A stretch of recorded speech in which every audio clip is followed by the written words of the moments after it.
biomimicry, esse palavrão aí, é a versão inglesa da biomimética, né, do nome biomimética. Mas eu vou mostrar um pouquinho isso, acho que vai ajudar aí. Eu consigo compartilhar a tela, Gabriel? Dá? Deixa eu ver aqui. Eu vou só compartilhar. Eu preparei alguns poucos slides, mais para a gente só ter um desenho do tema. Minha ideia é falar mais ou menos 20 minutos sobre a biomimética e sobre a inspiração na natureza. E aí abrir para conversa, porque eu acho que o legal é quando a gente abre para conversa, todo mundo tem alguma experiência com a natureza, né? A gente pode achar que talvez não seja mais profunda, que talvez não seja melhor, mas a gente tem uma relação com a natureza, então eu acho sempre importante se abrir para a conversa. E aí o tema que a gente desenhou para a fala de hoje é biomimética e criatividade em tempos de mudança. Não haveria tema melhor para a gente falar disso, né? E aí eu escolhi uma imagem que é justamente uma casa com uma janela, que é um pouco como a gente está vivendo hoje, né? De estar olhando essa natureza pela janela. E talvez seja um excelente momento para a gente observar, de fato, né? Esse momento de mudança que a gente está convida muito para reflexão. Então, talvez sentar ali na janelinha e começar a observar seja um excelente convite para esse momento, né? Passando um pouco, eu trouxe uma imagem sobre natureza. Claro, uma imagem bem redutível do que seria a natureza, né? Uma floresta, mas ainda assim muito impactante. E quando vocês olham para uma imagem como essa, o que vem em mente para vocês? O que a gente pensa quando a gente fala de natureza, né? E é interessante porque a conversa sobre a natureza ela orbita dois lugares que representam um pouco como a gente tem interpretado o nosso mundo hoje. Então, muita gente vai olhar para essa imagem e vai ter uma conexão espiritual imediata. A natureza ela representa um lugar de reconexão, de espiritualidade, de encontro, de pertencimento, de vivência. A gente vai ter ali uma conexão de coração com esse espaço, né? E é bem representativo isso. Então, às vezes a gente está no curso, quando eu faço essa pergunta, vem sempre isso, assim, estar, presença. E aí tem gente que vai realmente para o campo bem espiritual e religioso. E aí, ao mesmo tempo, nessa mesma sala, e talvez aqui dentro dessa mesma sala que a gente está conversando, vem também essa questão da natureza como um recurso, né? Um conjunto de recursos, uma coisa que a gente precisa usar, uma coisa que veio para servir a gente, né? Uma coisa que eu olho para uma madeira e falo, tá, eu posso criar uma mesa, posso criar uma casa. Então, a natureza ela vem como um conjunto, um ofertador de serviços e produtos para atender as minhas necessidades. E essas duas visões, elas estão muito mescladas hoje, quando a gente fala de natureza. Ou a gente puxa bastante para o espiritual, ou a gente puxa bastante para o material. E aí, o que eu aprendi quando eu comecei a estudar a biomimética é que essas duas polarizações podem ser misturadas, não julgadas, mas misturadas. E a gente pode adquirir uma nova lente quando a gente olha para a natureza. Um lugar, sim, de pertencimento, mas um lugar de aprendizado. Então, ao invés de ser um lugar de extração, é um lugar do aprender. É como um laboratório enorme e extremamente generoso, que compartilha todos os seus segredos e as suas patentes com quem está apto a traduzir e olhar, né? Então, essa ressignificação da natureza, ela começou a acontecer dentro desse estudo, que a gente chama de biomimética, que em inglês é biomimicry, esse palavrão. Biomimicry, quem criou esse verbo foi essa mulher chamada Janine Benyus, e ela cria porque ela quer dar um verbo de ação para essa emulação, para esse ato de aprender, porque é um ato, ele é ativo, é o momento de você parar, humildemente observar, compreender e traduzir isso para o mundo humano, para que isso faça sentido dentro do nosso mundo e transformar isso num ciclo de inovação, né? Essa foi o convite que ela fez quando ela escreveu esse livro. E esse é um ato muito antigo, a gente faz isso há milhares de anos, e isso não aconteceu em 1988, 98, quando ela lança esse livro, ou quando ela tem essa ideia, mais ou menos na década de 90. Isso é um ato que a gente já repete há muito tempo. Mas o que a Janine fez de uma forma muito interessante para a gente que é não biólogo, tem alguns biólogos aqui, mas para a gente que não nasceu com essa veia maravilhosa de conseguir observar sistemas naturais e não se formou nisso, a Janine ela compilou isso dentro de uma metodologia para apoiar pessoas a iniciar o desenvolvimento de um diálogo com a natureza, né? Ela tem o TED Talk de 2009, mais ou menos. Se vocês não viram, eu recomendo que veja. Porque para mim foi uma mudança de vida e é por isso que eu estou aqui falando disso hoje, né? Então, tenho isso em mente, talvez muita coisa mude depois desse TED Talk. E toda essa conversa de biomimética, ela vai se materializar muito quando a gente ouve a famosa história do carrapicho. Talvez tenha sido um dos primeiros cases mais conscientes de pessoas que emularam a natureza de propósito. Então, a biomimética, esse aprender, a gente chama de emular, que é o ir lá, aprender e fazer pelos mesmos motivos, né? Então, quando o Mestral, né, o suíço, o George Mestral, vai fazer uma caminhada, ele volta cheio de carrapicho lá, grudado na roupa dele, ele tem um clique, ele fala assim, nossa, talvez isso me dê uma grande ideia de uma excelente forma de aderir. E aí daí surge o velcro, né, que é esse adesivo mecânico que a gente tem usado para tudo. E essa história, ela é contada hoje de uma forma para mostrar como a biomimética acontece, mas quando a gente estuda realmente biomimética, a gente leva isso para um nível um pouco mais profundo. Porque quando a gente observa uma sementinha dessa, e a gente entende que ela não conseguiu se proliferar pelo vento porque ela era densa demais, e ela não era nem muito atrativa para alguns polinizadores, tipo pássaros, ou talvez até algum mamífero que vai lá comer uma frutinha e ela acaba dispersando sementes. Ela tem que buscar um espaço ali para ela conseguir desenvolver o que para ela é provavelmente a maior finalidade, o maior propósito dela, que é disseminar, seguir a espécie adiante, né, digamos assim. Então ela vai criar uma estratégia de pegar uma carona ali com quem está passando. Então a gente vai lá com o nosso boot, com a nossa calça de fazer trekking, andando lá no mato, e ela pega uma carona com esses passantes e ela vai conseguindo se proliferar. Quando a gente olha isso quanto estratégia, isso é extremamente sofisticado, principalmente quando a gente está falando de uma transformação dentro de inovação, porque ela tem a necessidade dela sem interferir negativamente nas espécies ao redor, que fazem parte do conjunto de vida que ela faz.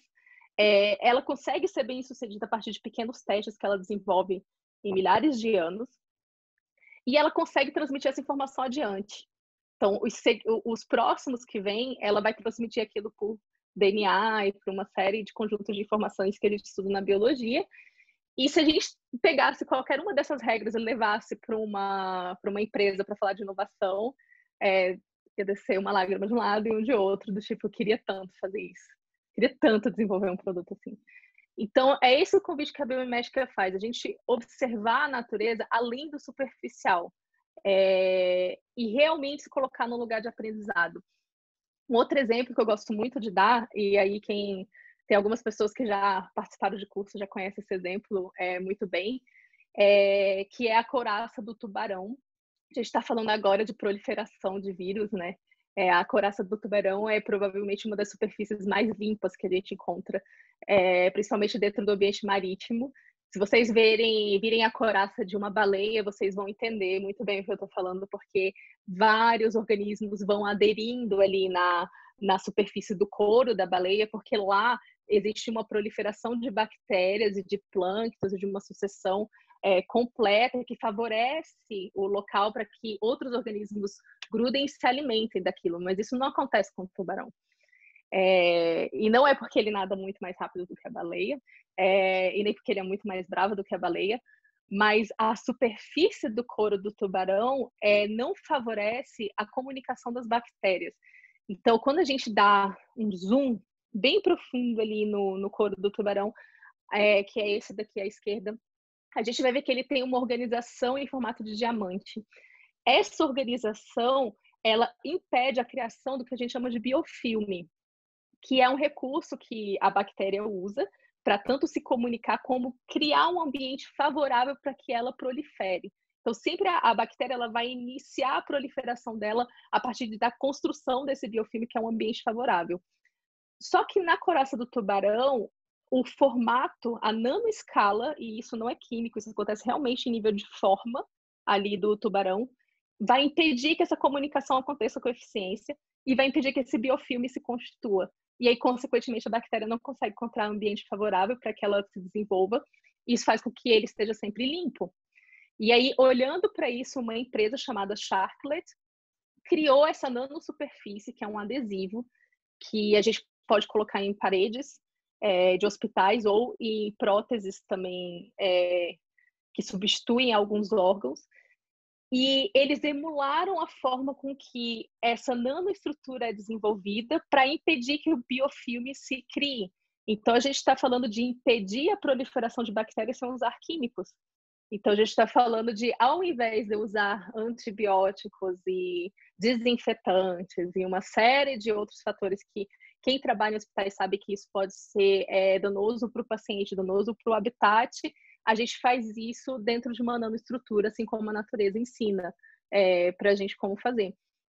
Esse é um produto que já é comercializado, ele é comprável, que ele já está no mercado, né? Ele chama Sharklet, só para relembrar o nome.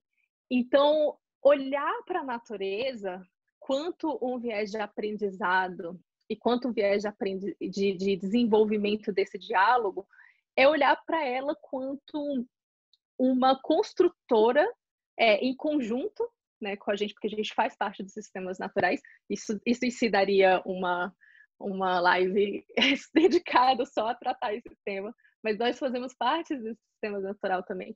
Ela consegue construir isso de uma forma a disseminar esses sistemas de inovação sem gerar um impacto negativo.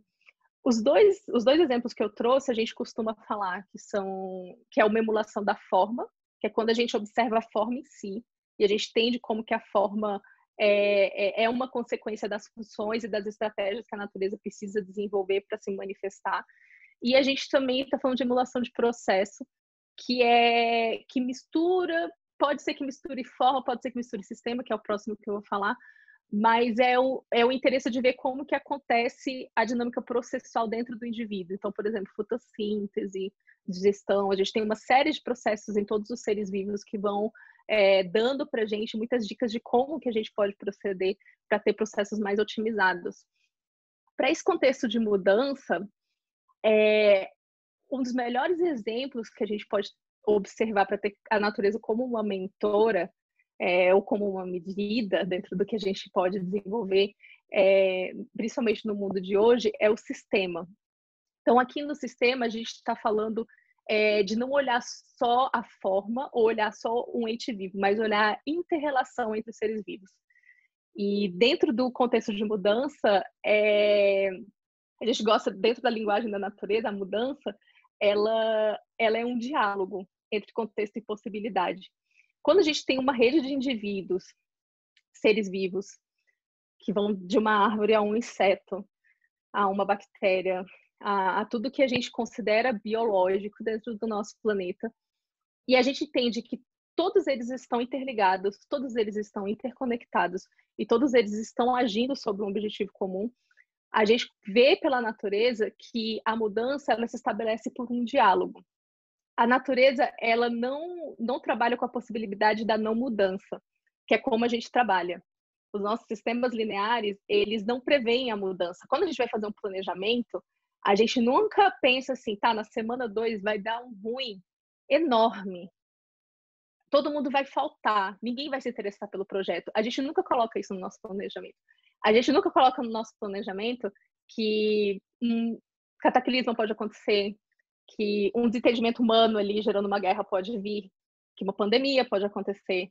Então, os imprevistos, eles não são dialogados dentro dos nossos sistemas lineares. A gente não gosta muito de falar sobre eles. A gente gosta de fazer o famoso caminho feliz, onde a gente imagina que tudo vai acontecer com perfeição, e perfeição é o que eu admito como certo. não é o que o sistema consegue absorver, mas é o que eu admito como certo. E para a natureza, se ela se materializasse aqui e conversasse com a gente, ela ia, no mínimo, dar uma bela risada da gente, ia falar assim, gente, a mudança é uma constante. Então, a gente tem um princípio na natureza que se chama adaptar à condição de mudança, onde existe uma previsibilidade de que vai haver mudança. Não é quando acontecer ou se acontecer, não, ela vai haver. E a gente percebe que ela acontece quando a gente tem um diálogo muito profundo com o contexto. A gente vai se alimentando daquele contexto, vai compreendendo, e isso faz com que a gente consiga reagir ou agir junto com a mudança ou prever a mudança, né? Porque muitas dessas mudanças que a gente considera dentro do nosso sistema completamente imprevisíveis são cíclicas, elas acontecem o tempo todo. Né? Então, para a natureza, quando a gente fala ali de uma emulação de sistema, se a gente fosse olhar para o sistema natural e perguntar para ele assim, natureza, como que você lida com o contexto de mudança? Ela provavelmente olharia para a gente e falaria assim, então, a mudança é uma constante, a gente está em constante movimento, então espere a mudança, esteja pronto para que ela aconteça, é assim que eu lido com a mudança. Eu sei que o inverno vai chegar, então eu me preparo para o inverno, eu sei que ele vai vir, os seres vivos se preparam para essas mudanças climáticas, os seres vivos se preparam para o contexto que vai repentinamente se transformar. Então, assim que ela responderia.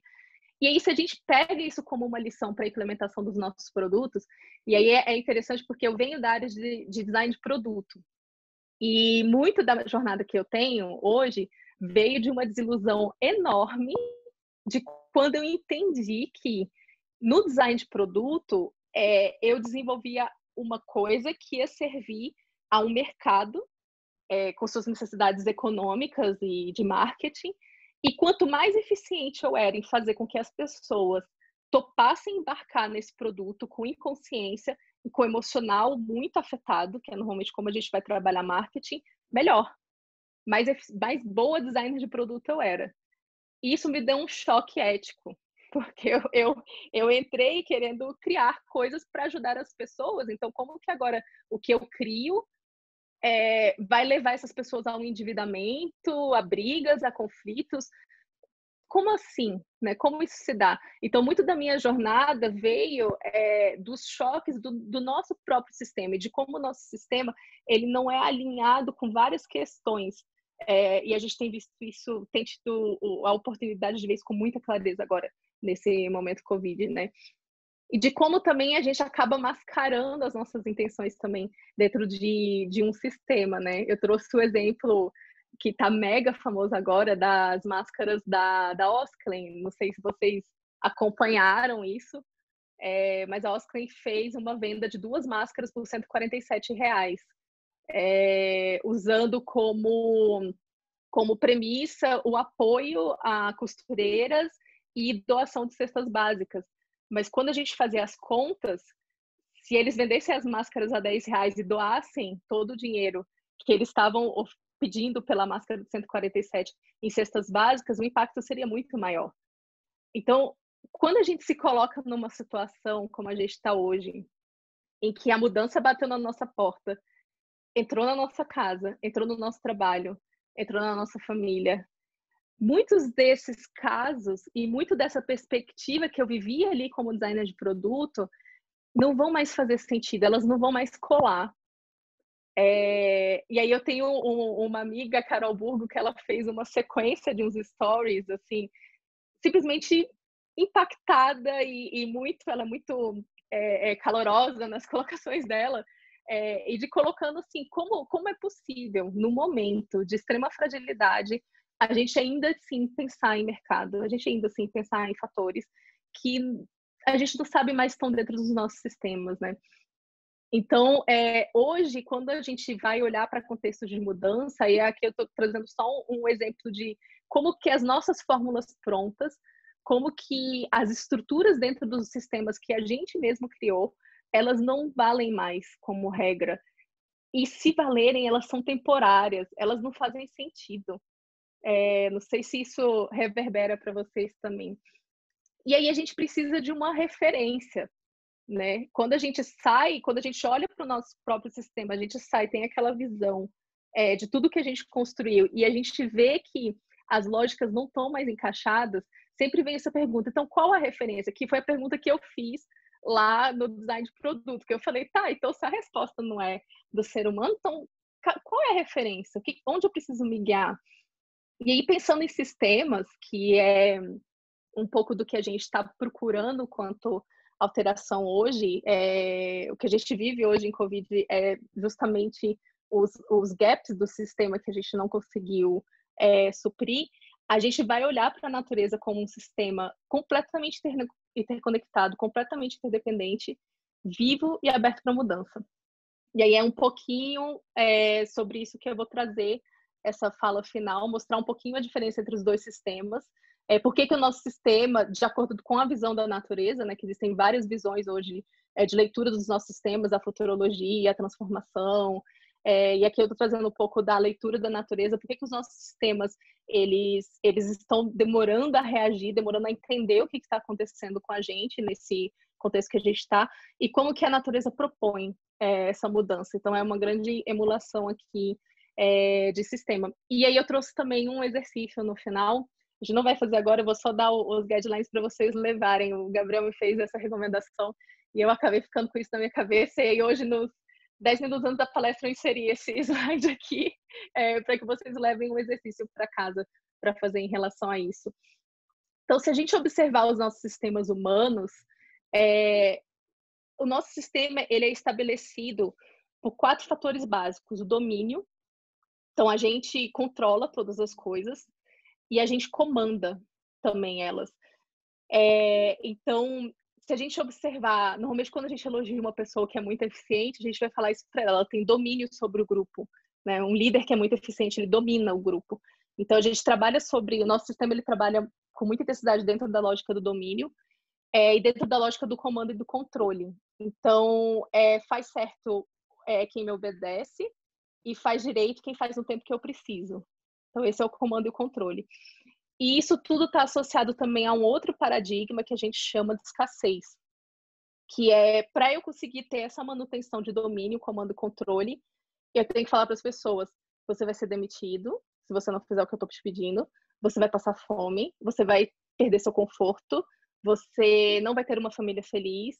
Então, eu preciso de um paradigma escasso para eu conseguir ter essa manutenção desses 3 primeiros fatores. Então, o nosso sistema ele é muito baseado nisso. E ele valoriza muito as pessoas que conseguem exercer um domínio muito forte dentro de outras, né? Eles são muito valorizados. Já viram, principalmente dentro da nossa cultura sul-americana, o quanto que uma pessoa rude é valorizada? Quando ela vai lá, abre o TikTok, abre o Instagram, abre meme. Quando a pessoa dá uma estourada e dá um tapão na orelha, a gente morre de rir, a gente adora. Isso mostra pra gente o quanto que está imbuído da nossa cultura. Mas isso é uma cultura humana, isso não é só nossa, né? Então, o nosso sistema ele depende disso para acontecer. O nosso sistema ele não serve um sistema, ele serve um sistema não vivo. Ele não serve um sistema vivo. O que a gente usa como definição do que é certo, do que é errado e do que é melhor hoje é o recurso financeiro. Então, dá dinheiro, então tá bom. Seu salário aumentou, então vai para aquele emprego. Isso tá te deixando, tá te trazendo mais conforto, você vai conseguir criar seu filho, então isso é legal. Então, o nosso parâmetro é um parâmetro não vivo. E aí eu vou mostrar o que a natureza estabelece como parâmetro, que são os sistemas vivos.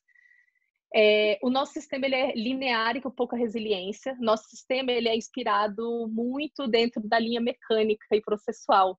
Então, a máquina ela é feita para enroscar a tampinha da garrafa.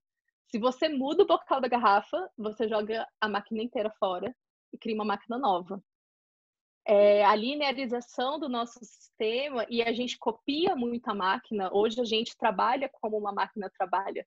Eu faço uma coisa só, eu sou paga só para falar de biomimética. Se você me pedir para falar sobre as flores brancas aqui da minha mesa, eu não vou conseguir, porque eu sou paga para falar de biomimética. A gente tem uma linearização do nosso conhecimento e de coisas que não são lineares também, porque a máquina opera assim e a gente tem uma grande inclinação à máquina. A gente acha que tudo que é maquinado e tecnológico é muito superior e muito melhor. Né? É só a gente lembrando das frases que a gente fala. Funciona igual um reloginho. Cara, fulana é um trator, assim, ela é muito eficiente. né? Só lembrando das frases que a gente fala no dia a dia, que a gente vê o quanto que a linearização ela é uma coisa que está dentro do nosso fundamento. Nossos ciclos, eles são curtos e eles são estritamente financeiros, o que gera competição. Então, o resultado ele tem que vir rápido, ele tem que vir logo, e quanto mais competitivo você é, mais rápido esse resultado vem, né? Então, o nosso sistema ele é baseado no resultado imediato. E quando não é imediato, você provavelmente vai ser muito criticado em relação a isso. O nosso crescimento, o crescimento econômico, principalmente, é a nossa única premissa. Então, a gente só consegue se desenvolver se a gente crescer. A gente tinha muito esse paradigma no início do século XX, que a gente acreditava que se a gente crescesse muito, em termos de oferta de produto e economicamente, a gente poderia distribuir isso com os outros seres humanos e trazer segurança para eles. Mas o que a gente gerou hoje no início do século XX é uma distribuição de riqueza onde 8 pessoas valem financeiramente o que 3,8 bilhões de pessoas valem. Então, crescer não necessariamente significou distribuir o que a gente conseguiu alcançar como recurso. E a lógica do crescimento é uma coisa muito embutida na gente. Então, se a gente não está crescendo o tempo todo, parece que tem algo muito errado, né? E isso é bem próprio do nosso sistema também. A lógica do consumo, onde a gente precisa consumir, que seja um produto, que seja um alimento e que seja pessoas, porque a lógica do consumo ela não vai parar no objeto. Quando a gente entende que a gente tem domínio, que a gente tem poder e que a gente pode consumir, a gente vai fazer isso com tudo. A gente vai fazer isso com a árvore que eu derrubo porque eu quero uma mesa nova, e a gente vai fazer isso com o funcionário que não me obedece. Então, a lógica do consumo ela também está muito embutida dentro do nosso sistema e ela é muito comum também, a gente trabalhar em relação a isso. A maximização, então a gente tem que ampliar. Uma casa maior, com mais carros, com mais pessoas, e mais casa, e mais carros. Então, a maximização também é uma coisa muito própria do nosso sistema. E uma frase que representa isso é: o mundo é uma máquina controlável e eu sou maquinista, eu que domino tudo isso. Então, esse seria o caso de sucesso nos sistemas humanos. E aí a natureza ela vem olhar para tudo isso e falar assim: olha, do meu lado de cá, que dentro dos sistemas vivos, a gente opera um pouco diferente. A gente trabalha com completude. Então, ao invés de domínio, a gente trabalha com unicidade. Então, tudo está presente na natureza e nós estamos presentes nela também. Então, a completude, ela vem em resposta ao domínio. Então, não faz sentido você dominar uma parte, porque logo esse ciclo vira e aí o outro que vai assumir uma liderança que ela é natural, de acordo com o tempo e com a necessidade. Então, a natureza, ela trabalha com completude. Ela trabalha com auto-organização baseada em confiança. Então, para os sistemas naturais, o seu coração não vai parar e falar assim: será que o pulmão vai respirar hoje? Caraca, eu tô muito desconfiada. Eu não sei, tem uns dias que ele tá meio estranho. Isso não faz sentido pra gente quando a gente pensa em sistemas naturais. Então, a natureza, ela trabalha com confiança no seu alto grau. Eu confio que você vai fazer isso. Então, por isso eu estou fazendo, né? Então, a confiança, ela é uma base fundamental. A natureza trabalha com manejo de propósito. E aqui a gente tem propósito como uma intenção originária e não como essa coisa vendável que tem hoje. Você tem que ter o propósito, porque senão você não está incluído na geração XYZ e tal. É mais uma intenção, né? Eu tenho uma intenção de fazer isso, né? Então a natureza trabalha com isso e a intenção máxima da natureza é gerar condições para propagar a vida, né? Essa seria a condição máxima. A vida é a intenção máxima da natureza. E aí tudo isso leva para um espaço de abundância, que não tem nada a ver com a prosperidade econômica que a gente chama, que é esse negócio de ampliar, mas a abundância ela tem a ver com uma troca infinita desses recursos. Os recursos não acabam porque eles são trocados infinitamente.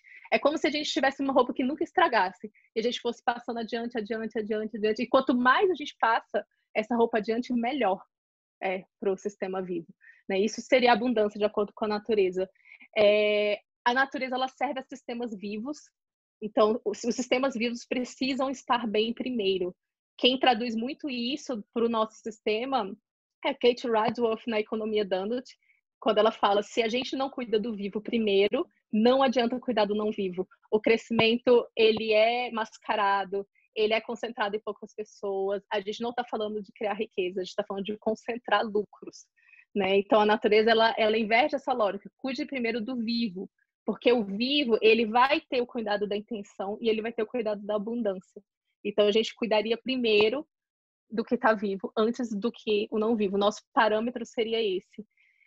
A natureza não trabalha com sistemas lineares, ela trabalha com redes de relacionamento, e ela confia no que vai emergir. Então, é como se a gente estivesse aqui, eu não faço a menor ideia do que vocês vão me perguntar, eu não faço a menor ideia do que vai surgir aqui, mas eu confio que vai ser bom porque são vocês.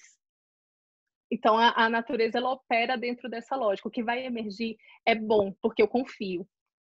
Né? Isso em relação em contrapartida dos nossos sistemas lineares, né? O trabalho em rede. E a natureza trabalha com ciclos longos, então ao invés de um feedback anual, a gente vai ter um feedback secular, talvez milenar, e aqui o ciclo longo da natureza é realmente longo, a gente está falando aí de 3,8 bilhões de anos de existência, então é um ciclo realmente longo quando a gente fala de medição de sucesso para a natureza. A natureza parte da premissa da colaboração e alocação de energia. Então, ao invés de eu crescer, eu fluo como água. Então, onde precisa empoçar, precisa de mais diluição de mineral, eu vou diluir ali. Onde precisa correr mais rápido, eu vou correr. Então, os sistemas regenerativos hoje da economia, eles se pautam muito em como a água se distribui. E isso também diz muito para a gente como colaborar, como alocar essa energia que a gente tem, que seria dinheiro, né? Dentro de um sistema de distribuição. A natureza trabalha com regeneração, então a preocupação dela não é consumir, mas devolver. Então, isso só esse termo, eu fico muito movida quando eu leio sobre esses assuntos de regeneração, porque se a gente pensasse isso, por exemplo, em relação à nossa profissão, a gente não trabalha para ter um salário, a gente trabalha para devolver toda a cultura, todo o sistema social, com suas falhas, claro, mas que existem. Todo o sistema familiar, comunitário que a gente recebeu pronto para a gente ter condição de estudar, se desenvolver para poder trabalhar. Então, isso muda completamente a lógica. Então, não é sobre um salário, é sobre você devolver para as pessoas no futuro, porque para o passado não vai dar, tudo isso que você recebeu pronto. Isso seria trabalho de acordo com a natureza. E isso vem de um espectro da regeneração, que é eu devolver e eu melhorar o ecossistema ao meu redor. Isso seria regenerar, de acordo com a natureza. A natureza opera na otimização. Então, como que eu sou o melhor possível aqui? Como que eu uso esse recurso material da melhor forma possível, para que eu não tenha que extrair tanto, ao invés da maximização. E se a natureza pudesse falar uma frase, seria o mundo é um organismo vivo do qual fazemos parte dele, né?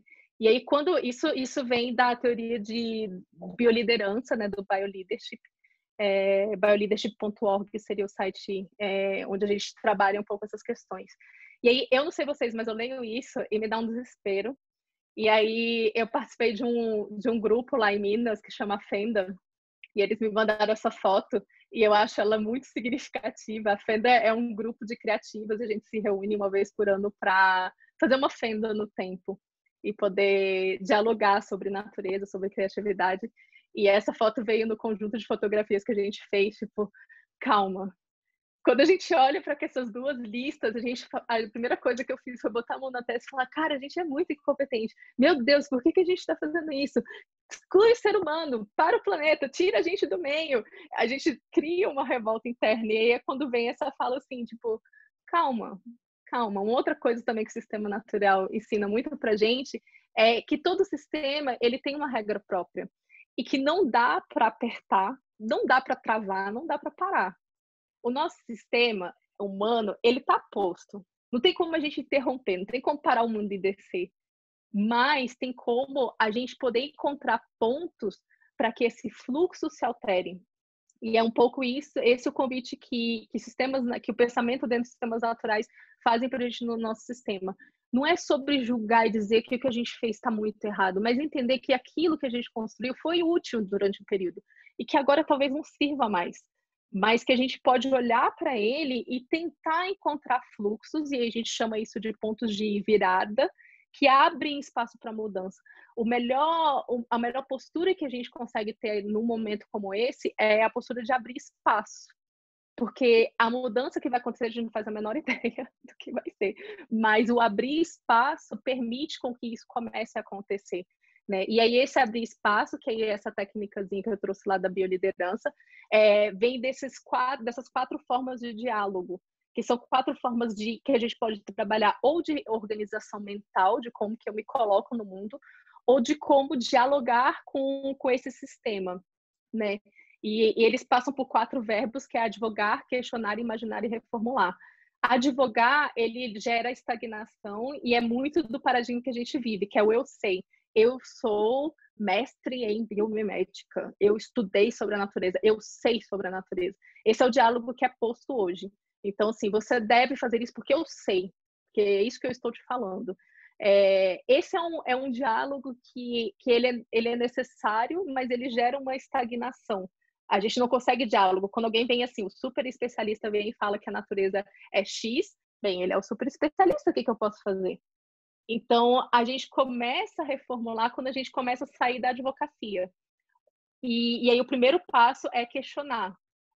Que aí é quando a gente vem e fala assim, então, o que você entende sobre natureza?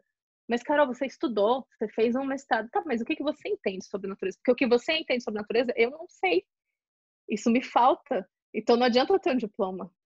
Então, não é sobre isso mais.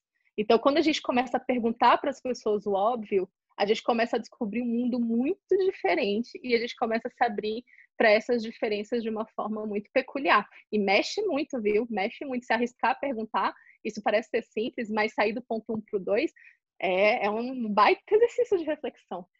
Saindo do ponto 2 para o 3, a gente começa o paradigma da imaginação. Ali a gente está começando a trabalhar a abertura de mudança, né? Que é quando a gente fala, cara, imagina se a gente conseguisse, dentro desse contexto que a gente está, garantir segurança financeira para todas as pessoas sem tirá-las de casa. Então, se a gente não se a gente não sai da advocacia, eu sei que não dá para fazer isso em casa, isso é impossível. A gente não entra no questionamento, mas será que dá para fazer isso em casa? Então imagina se a gente fizesse. Aí a imaginação ela vem com um poder muito diferente. E aí vem o 4, que é a reformulação, que é quando a gente fala, vamos pensar junto uma forma de fazer isso? Se a gente salta da advocacia para a reformulação, a gente leva um não na cara. Já testei. Eu sei fazer isso. Vamos pensar juntos? Não, não vamos pensar junto. Eu fiz um PhD na área, não vou pensar com você.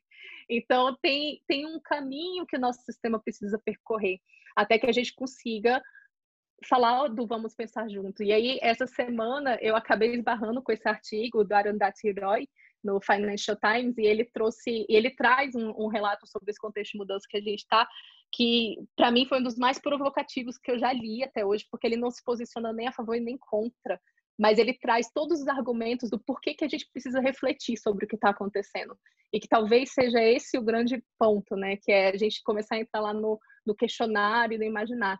Que é essa frase, podemos escolher passar por isso, arrastando nossas carcaças cheias de preconceito e ódio, nossa avareza, nossos bancos de dados, ideias mortas, nossos rios mortos e nossos céus enfumaçados. Ou podemos passar por isso de forma leve, com pouca bagagem, pronto para imaginar o novo mundo e principalmente pronto para lutar por isso. E aí essa frase representa muito o que significa estudar sistemas naturais. A gente não estuda isso para entender que a gente está num sistema ruim e que a gente tem que culpar, mas para entender que a gente está aqui abrindo espaço novo, a gente está começando a criar uma nova trilha, e essa nova trilha começa a partir desse convite que o Arundhati faz nesse artigo dele lá no Financial Times, que bem interessante, eu recomendo, inclusive, a leitura. Que aí a gente vai seguir com a mochila leve ou a gente vai ficar falando do que passou, né? Como que vai ser isso? E aí eu termino aqui. Dá tempo ainda de abrir, dá uns 10, 15 minutinhos, né? Pra gente abrir para conversar um pouco. E aí eu deixei aqui também alguns sites de conteúdo, BioLeadership, o Biomimicry Institute, que são lugares onde vocês podem encontrar conteúdos sobre biomimética, sobre referência de natureza, sobre bioempatia, sobre a bioliderança, sobre todos os bios aí que eu falei ao longo dessa passagem aqui. E é isso. Carol, muito, muito, muito bom. Nossa, eu anotei tantas coisas, tantos insights aqui que eu tive com essa sua exposição. É, é tocante, assim, sabe? Há muitas coisas que você apresentou assim, e apresentar isso nesse momento que a gente está vivendo, eu acho que as coisas ainda tornam, parece que tornam uma. A verdade, quando aparece, ela aparece de uma forma muito muito vertical, né? Então, assim, você trouxe aqui para mim muitos insights. Eu não vou monopolizar as perguntas, eu só quero fazer uma pergunta e eu vou trazer as perguntas do pessoal que tá participando aqui hoje. Então, vocês fiquem à vontade já para colocar. Eu vi que já tem algumas perguntas, eu vou ler para a Carol. Vocês fiquem à vontade para colocar outras perguntas, outros comentários também. Eu esqueci de falar que a Carol ela vai ser professora do nosso curso de pós-graduação, do módulo de criatividade, trazendo essa perspectiva. Carol, Ana Maria colocou aqui, assim, que eu adorei. Tem gente que é legal, tem gente que é incrível e tem gente que é Carol Freitas, outra prateleira. O pessoal tá Que brincando o aqui, ó. quê? Vamos fazer uma live só para perguntas? Topo. Eu acho uma boa. Carol, eu vou fazer o seguinte, eu vou abrir o espaço para as pessoas que perguntaram aqui, porque como eu tenho contato com você, depois eu faço as minhas perguntas. Começando Tá. com a Suliane Halber, a Suliane Halber, inclusive, ela é professora lá do DF também, é uma pessoa muito engajada, vai estar aqui no Diálogos para o Impacto, falando de comunicação consciente, acho que daqui a 3 encontros, e ela colocou assim, ó, cuidar do vivo dentro da essência humana também, porque nós apagamos para atender às lógicas de mercado. Parabéns pela bravura em mudar em respeito aos teus valores. Aí ela pergunta: existe alguma atitude, ação egoísta na natureza que não seja do ser humano? Isso, isso é muito complexo para a gente falar de natureza, porque sempre que a gente trabalha com julgamento no mundo natural, a gente está trabalhando com julgamento humano. Eu gosto de brincar assim, no dia que a gente dialogar com o cachorro sobre o que é certo, o que é errado, o que é belo, o que é justo, aí eu acho que dá para a gente trazer o que seria isso na visão da natureza, né? Porque o egoísmo, a forma como a gente lida com o egoísmo, é uma forma muito humana, né? Está muito dentro dos nossos sistemas e das nossas reflexões. A gente encontra, sim, pontualmente na natureza seres vivos que vão agir com egoísmo, que vão pensar neles, né? Então, existe capítulos que são assim, mas isso não perdura, não é a lógica determinante, que é esse que é o bug que a gente tem, sabe? É como, por exemplo, tem competição na natureza? Tem competição na natureza. Ela vai acontecer num curto período de tempo. Ali, quando a gente precisa de uma eficiência imediata. Então, onde acontece competição? Por exemplo, no momento de procriação. Então, estão lá os machos procurando as fêmeas. Ela está no cio por 2 dias.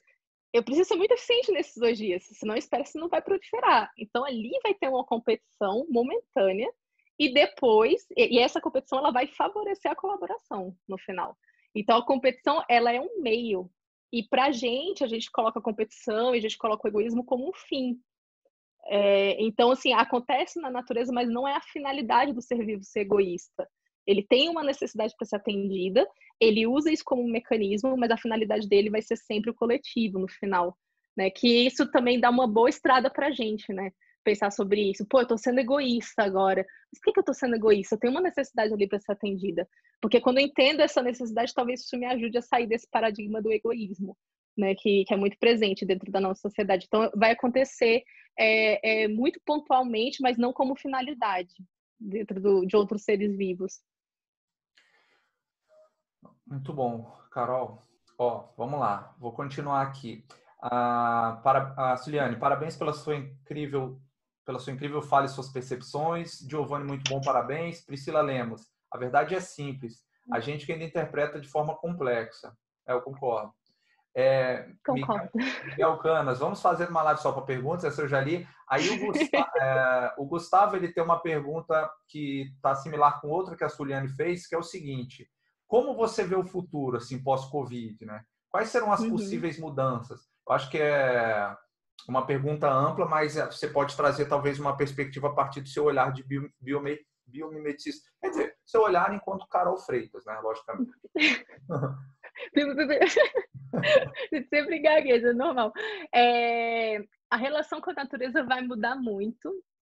a partir desse momento, porque a gente vai ter duas interpretações. Uma da natureza como castigadora, que já está rolando muito, então a natureza está dando um castigo por todas as formas de afetar o clima que a gente desenvolveu. Então a gente está vendo a natureza como um ente punitivo das nossas más ações, e isso é um paradigma que conecta muito principalmente com bases cristãs, que a gente precisa ser punido para conseguir encontrar a felicidade, digamos assim, né? Então tem essa relação da natureza como punidora, e tem uma relação de que esse vírus não é nem natural, ele foi criado por outro ser humano, porque é um plano tão inteligente. Então, assim, porque para conseguir quebrar nosso sistema tem que ser muito inteligente. É tão inteligente que não pode ter sido criado pela natureza, porque a natureza ela trabalha no total acaso. Então, não foi criado pela natureza, foi um outro ser humano tão inteligente quanto eu que desenvolveu isso. Então, uma visão mais extremada para o antropocentrismo, né? Que o ser humano é quem gera todas as coisas, no fim das contas. A gente que gera desde o aquecimento global até o vírus. Né? Tudo está centrado dentro da gente, né? Essas duas visões elas vão se extremar bastante dentro da nossa visão da natureza. E um outro ponto também que vai acontecer, que isso vem muito nos estudos de futurologia, é que a natureza ela pode começar a se tornar um habitat mais escasso. Isso era uma previsão de futurologia de uns 5 anos atrás. E aí, quando o Covid começou, eu fiquei, putz, a natureza ficou escassa. Quem tem acesso hoje à natureza é quem tem chácara, quem tem casa na praia e que tem propriedade privada com acesso à natureza. As pessoas que têm acesso coletivo à natureza não acessam mais a natureza. Eu moro num apartamento, eu não tenho acesso à natureza. Então, para eu conseguir, ou eu burlo a lei e vou para uma chácara de alguém, para eu conseguir acesso, porque se eu parar no parque, eu não posso ficar. Então, isso era uma previsão de que a natureza ela começaria a se tornar restrita, e principalmente para pessoas ricas. E isso se manifestou muito nesse Covid. E isso pode estar também associado no futuro muito próximo com as pessoas terem medo de estar em ambiente silvestre, que foi o morcego que transmitiu, então logo outro ser vai poder transmitir. Então, a gente tem previsões de interpretações de contextos naturais dentro de paradigmas muito extremados. Né? Isso é o que vai acontecer em termos da nossa relação com a natureza. E aí, como contornar isso é justamente não participar de nenhuma dessas esferas. A natureza não está punindo a gente. A natureza não é um sistema de resposta. Então, se tem aquecimento ali, se tem uma alteração de um contexto, o ser vivo ele vai responder ao contexto. E essa resposta ao contexto pode sim ter gerado um patogênico, que pode sim ter gerado um vírus. Então, isso pode sim ter acontecido, mas isso não é porque a natureza é má. Isso é porque ela é um sistema de resposta. E quanto mais a gente entender isso dela, melhor relação e diálogo a gente consegue estabelecer daqui para frente. Né? E a gente também não está no centro de tudo, tem muita coisa que a gente não tem resposta. E aí, quando a gente olha para a natureza, a gente começa a exercitar uma humildade de entender que tem muita coisa que a gente não tem resposta. A gente não entendeu nem 15, nem a média de 30% das espécies que ainda estão no planeta. Então, a gente não entendeu muita coisa ainda. Falta muito para aprender.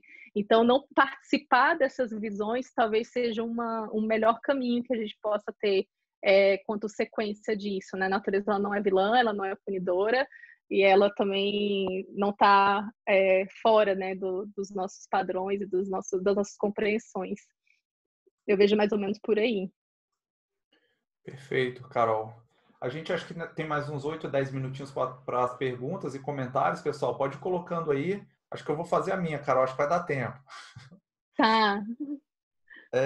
Carol, então, você colocou aqui um conceito fantástico que eu até anotei aqui. Aliás, anotei um monte de coisa, né? Que mudança é o diálogo entre contexto e possibilidades. Eu achei essa definição fantástica.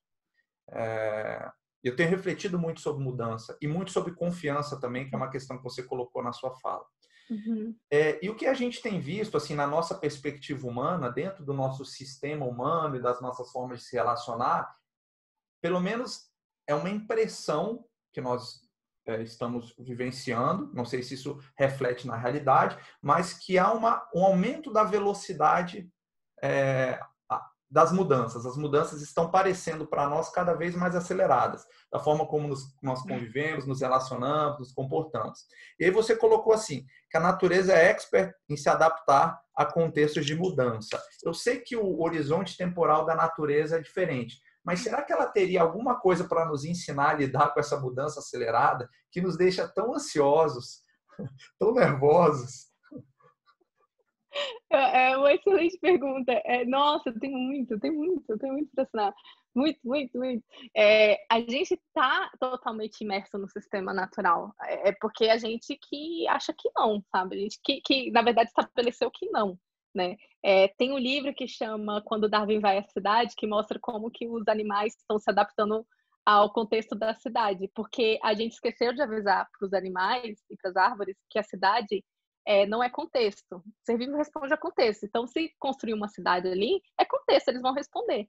E tem, inclusive, seres vivos que estão evoluindo em relação ao contexto que a gente colocou de cidade. Né? Então, isso é uma constante da natureza, isso é uma constante nossa também. O que aconteceu no nosso tempo foi que aí tem uma teoria que chama superorganismos, que ela vai conseguir ajudar a gente a entender o que a gente fez com a gente mesmo. Lembra quando eu falei lá do biofilme da bactéria? A gente funciona igual.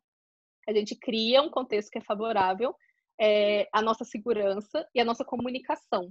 Porque a comunicação, ela é um dos pontos de alavancagem mais fortes entre os seres humanos. Quando a gente conversa, a gente consegue imaginar e a gente consegue desenvolver muita coisa junto. Então, isso é muito poderoso. A conversa é uma coisa muito poderosa para o ser humano. E o que a gente fez dos últimos tempos para cá foi acelerar a conversa. Então, não é que a mudança não acontecia, ela acontecia, só que a gente não estava sacando que ela estava acontecendo. Quando a gente acelerou nossas conversas, a gente começou a acelerar também nosso potencial de imaginação, nosso potencial de construção, o nosso potencial de respostas que seja entre objetos e soluções inovadoras e startups. A gente começou a acelerar isso também. E com isso, aceleramos também a complexidade. Né, que é um fator que vem quando a gente troca ideias. É só pensar assim, numa casa que você mora sozinho, a casa vai ter X bagunça. Se uma pessoa muda com você, é 2x. Se vocês têm um filho, 3x. Se vocês têm 12 filhos, complexidade. Não é mais fácil, nem mais difícil, nem melhor e nem pior. Isso é mais complexo. Então, o que a gente fez no nosso mundo hoje foi acelerar a complexidade. E aí é normal a gente achar que a mudança está descendo na gente como algo que a gente não previu. Mas ela estava lá o tempo todo. Ela sempre esteve lá. E o que a gente está tendo nesse momento é uma tomada de consciência da mudança, de que ela está presente, que ela está acontecendo. E aí é aquele paradigma do sistema. Quanto mais eu travo, do tipo, não quero que mude, eu não quero que mude, eu não quero que mude, mais difícil vai ser. E quanto mais eu olho e falo, ok, o sistema que está sendo posto é esse, ele é complexo, ele se movimenta, ele está vivo. Como que eu participo disso? Aí a gente começa a ir trabalhando fluxos, né? Então, a melhor forma da gente lidar com esse contexto de mudança é primeiro estabelecer, ele sempre esteve aqui, ele sempre estará. Então, a mudança, eu gosto de falar assim, a gente está rotacionando em torno da gente mesmo dentro do nosso globo. Esse globo rotaciona em torno do Sol, e esse Sol rotaciona em torno de um outro Sol, e não só rotacionando assim, mas como também seguindo em um vórtex. Então, nada está parado, a gente está movimentando que nem um louco. A gente, a natureza, o universo, tudo está movendo. E é uma questão mais da gente absorver isso como algo natural e comum e já se organizar prevendo que mudanças vão acontecer. Então, a mudança ela é uma constante, né? É porque o nosso sistema linear, lá, o nosso sistema humano, ele abomina a mudança, ele adora o laboratório, estéril, controlável. Então, lá é o lugar onde a gente se faz, onde a gente fala assim, não, aqui é que é bom, né? Porque as coisas não mudam aqui. Mas a gente está no sistema de constante movimento, né? E aí entender isso, eu acho que só entender isso e começar a ir absorvendo um pouco essa ideia já ajuda muito a gente não assustar com a mudança. Na hora que vem uma mudança, a gente fala, nem sabia que ia acontecer, mas eu sabia que ia acontecer alguma coisa. Eu não sabia o que era. Sabia o sabor ali do suco, mas eu sabia que ele vinha. Né? Então, é mais em relação a isso, eu acho. Carol, você tem que Boa fazer um pergunta. curso biomimética emergencial para tempos de Covid. Faz esse curso para socorrer, você vai socorrer muita gente, viu, Carol? Ó, a gente tem mais duas perguntas e um comentário para fechar, então, o bate-papo Tá. de hoje. Bom, primeiro o comentário da Priscila Lemos, né? Fora a questão da redução do uso das coisas usadas anteriormente, menos prejudiciais, a Uhum. natureza. Peraí, a natureza, porque o que vale é se proteger e não pensar no que aquele produto tem como impacto na natureza. Estranho. Aí o Eduardo colocou assim: olá, que exposição incrível. Gostaria muito de dialogar sobre como a biomimética pode inovar o ativismo ambiental. Aí eu já vou fazer as duas perguntas, tá, Ah, Carol? tá. Então, essa é: o Eduardo Uhum. perguntou como. Você quer que eu faça as perguntas separadas, se você prefere? Porque essa. Acho melhor. Eu tô Tá, tentando achar no chat, mas eu me perdi aqui no chat. Eu acho melhor, eu acho melhor. tá. Sobre o comentário Da da Priscila. Pri, o Covid, ele explicitou muito isso pra gente, que tem muita coisa que a gente achava que era fundamental e que não era, que era criação, né? Então tá vindo muito essa necessidade da gente entender realmente o que é necessário para a gente, e isso vai impactar diretamente no quanto a gente interfere em recursos naturais também, né? Como a gente chama recursos naturais, eu acho esse nome horrível, mas isso vai interferir bastante também como a gente lida ali. E sobre o ativismo ambiental, tem eu gosto muito da Joanna Macy, porque a Joanna Macy, ela não fala, ela é uma ecofilósofa, e ela não fala de uma coisa contrapor a outra, mas ela fala de dimensões de mudança, né? E o ativismo ambiental, ele é uma dimensão de mudança que ela estabelece como primeira dimensão, que é do tipo, chega, né? Então, o ativismo, ele tem essa função de olhar para o sistema e falar assim, chega, não vamos mais fazer isso. E aí a gente bate o pé, e a gente é chato, e a gente reclama, e protesta, é um movimento do chega, é como se a gente fosse parando ali o furacão, entendeu? Tipo, com a mão, assim, chega, galera. Junto com essa dimensão vem uma segunda dimensão, que é a dimensão do que emerge, porque é como se os ativistas estivessem ali fazendo a função deles muito bem do chega, e aí tem que ter um outro grupo aqui que começa a falar, beleza, então vamos repor aquilo dali. Então, ok, sistema linear não funciona, então como é que a gente repõe isso? E aí essa segunda dimensão, que é a dimensão do que emerge, ela pega muita carona do que a gente chama de inovação, de transformação, regeneração, biomimética tá dentro dessa dimensão, que é justamente essa dimensão do, tá, então o que a gente põe no lugar? A gente precisa botar uma coisa no lugar, a gente precisa alterar esse sistema. Como é que a gente faz isso? Então, a gente vai numa série de tentativas, de investigações, de descobrir o que a gente pode repor. Né? Então, essa segunda dimensão que vem acompanhada com a dimensão do ativismo. E a terceira dimensão é a dimensão da consciência, né? Que é quando a gente ultrapassa a esfera da regeneração, que a gente entendeu como que a gente supre nossas necessidades, a nossa necessidade coletiva, alimenta o planeta sem gerar impacto negativo nele, então isso seria a regeneração. Quando a gente entende isso, a gente passa para uma dimensão que é um nome em inglês, chama flourish, que é como se fosse o florescer, né? Onde a gente tem uma consciência completa do que seria estar presente na natureza. Essa terceira dimensão, ela é quase utópica, né? Porque ela é tão poética, assim, ela é tão bonita que a gente sonha com ela, né? Então, hoje, os ativistas, eles abriram espaço para a segunda dimensão, que é a dimensão do que emerge. E essas duas dimensões, elas estão atuando com muita força. E essas duas dimensões estão abrindo espaço para a terceira dimensão, que é a dimensão da consciência completa, né? É, ser inspirado na natureza também. Ela propõe isso inspirado na natureza. Então eu vejo a biomimética ela não vai inovar o ativismo, mas ela vai acompanhar o ativismo ambiental, né? Ela vai estar ali a biomimética, a bioliderança, todas as abordagens bio-inspiradas, elas vão estar ali dando a mão e falando, bora para a próxima etapa, vamos lá, vamos junto, né? Eu vejo mais ou menos dessa forma. Ficou claro, Carol. E a última pergunta, gente, para encerrar, é do Miguel Canas. Carol, como podemos ter maior empatia com a natureza para passarmos a tê-la como mentora, medida e limite? E seriam as culturas indígenas e os povos originários uma fonte de aprendizado para nós na forma como eles se relacionam com o mundo natural? O Mig é uma das pessoas que eu falei assim, quando a gente abre a tela, a gente vê pessoas conhecidas, né? A Fê, a Priscila, o Mig, então, Mig é a pessoa do coração. É sempre maravilhoso, Mig, pergunta, sempre. A gente pode sim desenvolver maior empatia pela natureza. Tem uma teoria que se chama bioempatia, que é do livro que chama 10 Skills to Leadership, 10 habilidades para liderança. Acho que não tem essa edição em português, por isso que eu falei em inglês.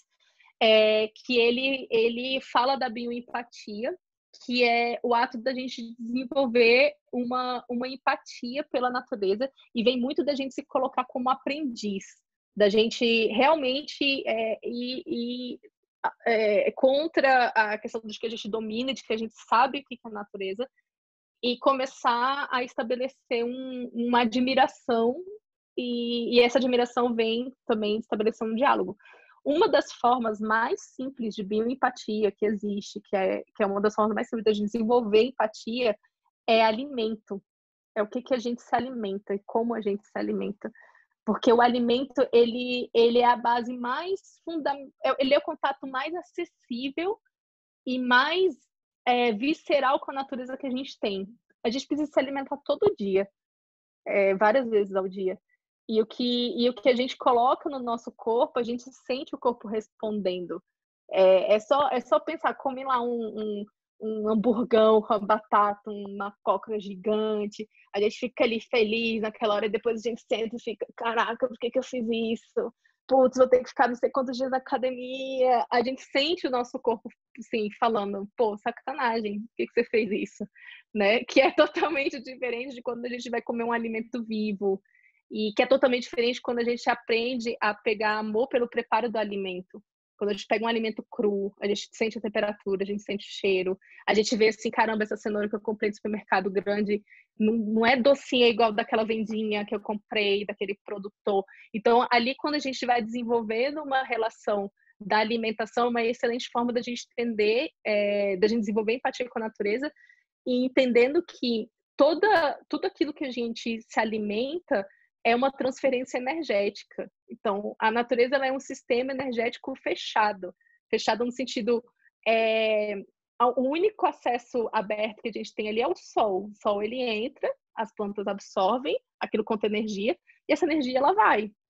A gente não tem outra entrada energética, é só troca, troca, troca, troca. Então, quando a gente se alimenta, a gente está recebendo uma troca de todo esse ecossistema planetário. Então, quando a gente começa a se alimentar com essa consciência, é uma forma da gente estabelecer empatia, né? Da gente começar a ver assim, caramba, eu sou parte desse negócio, eu preciso do alimento, eu preciso desse desenvolvimento. E um outro que eu gosto de falar são 3 aspectos, que é movimentar o corpo, luz do sol e comunidade, que aí eu já puxo para os povos originários aí. Esses 3 fatores, eles buscam o que é de mais humano em nível biológico que a gente pode falar. A gente tem uma relação solar, uma dependência, eu posso dizer, solar, extremamente profunda, que vai desde o alimento que a gente come até o nosso humor. Está muito relacionado ao sol. A gente dorme com sol ou não sol, a nossa alegria, a nossa tristeza. Então, uma série de hormônios vão respondendo ali à manifestação do sol. Então, a gente tem uma conexão solar muito forte. Entender isso ajuda a desenvolver uma empatia pela natureza. O nosso corpo foi feito para se movimentar. A gente precisa de movimento. Não é uma opção. A gente precisa fazer com que o corpo distribua essa carga energética que a gente tem. Então, esse modelo novo que a gente trabalha sentado na frente do Zoom por muitas horas, ele é bem agressivo para o nosso corpo. Então, movimentar o corpo é fundamental mesmo no pequeno espaço. A gente foi feito para movimento e tudo se movimenta. A gente falou um pouquinho sobre isso. E as comunidades. A gente cria sistemas sociais para criar contextos que são seguros para a gente. Mas o nosso pertencimento vem de comunidade, não vem de sistema social. Ninguém vai acordar um dia e vai falar assim, nossa, eu me sinto tão plena e tão preenchida por causa do regime democrático. A gente não vai sentir isso no coração, a gente vai sentir aqui. A gente fala, o regime democrático é muito importante para a gente conseguir estabelecer nossas relações.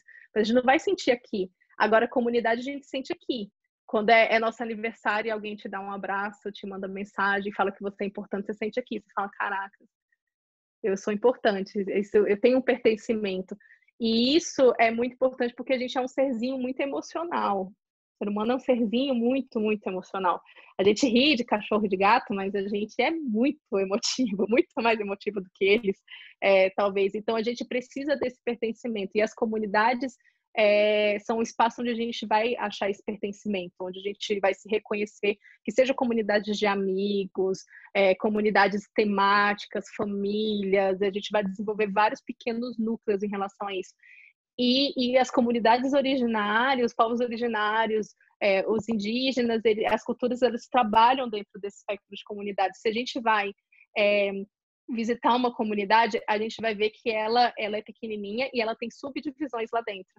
Normalmente a liderança dentro de comunidades originárias nunca é o cacique, como a gente acha, né? O cacique é o líder da tribo, não, ele é o líder dos guerreiros, que representa uma comunidade lá dentro. A gente tem uma líder feminina que vai ali lidar com todo o espectro feminino da comunidade, com as mulheres, a gente tem um líder espiritual. Então tem toda uma subdivisão de pequenas comunidades ali que fazem com que eles tenham coesão e pertencimento.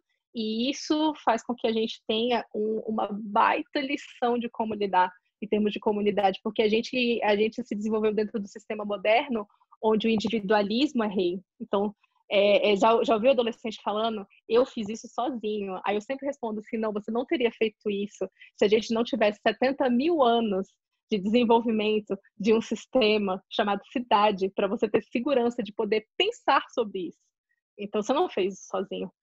Teve aí, no mínimo, alguns bilhares de seres humanos te ajudando a desenvolver isso. E isso é muito claro em comunidades originárias. Isso é muito claro nos povos indígenas. Eles não existem sem ancestralidade.